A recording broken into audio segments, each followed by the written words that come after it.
берсеңиз болот. Вне зависимости от приписки, от прописки, биз да Кыргызстандын ичинен бюджеттен барып, өзүңүздүн дарыларыңызды вводить этип төлөй берсеңиз болот.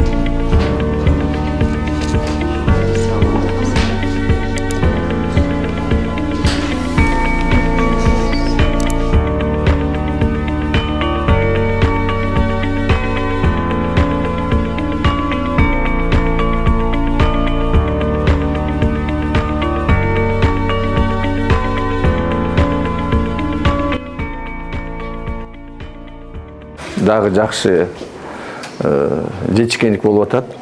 Билесиңер, саламаттык сактоо тармагында, ошонун ичинде ФОМС, биздин президент Садыр Нуркожоевичтин политикасы бар. Ар бир жаран, ар бир оорулуу кандай болсо дагы информация алып туруш керек. Саламаттык сактоо министерствосы февраль-марттарда бир предложение менен өкмөткө кайрылган экен. Өкмөт поддержка кылып, азыркы күндө круглосуточно дагы бир түйүндү кошуп, ошондой эле убакта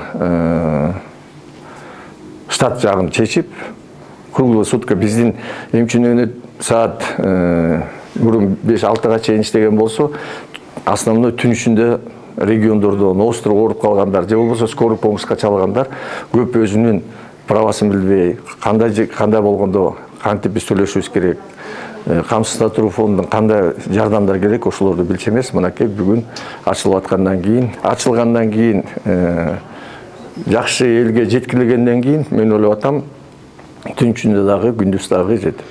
Азыркы күндө 23-жылы 23 миңге жетип атса, мен ойлойм 24-жылдары бир 40-50 миңге чейин биздин операторлор жооп берип, так жооп берип, ар бир адамды муктаждык болуп аткан нерсесин мен ойлоп атам чечип берет.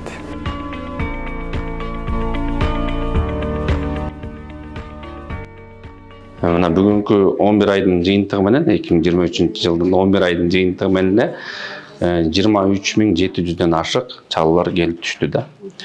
Бул чалуу, бул негизи бул шыр байланыштын ачылган максаты бул ушу жарандарга медициналык жана башка ушу милдеттүү медициналык камсыздандыруу жаатында консультативдик жана методикалык жардам берүү болуп саналат. Максаты ошол. Бүгүндөн баштап ушу шыр байланыш кызматы 113 номерде түнкү режимде иштеп баштады да.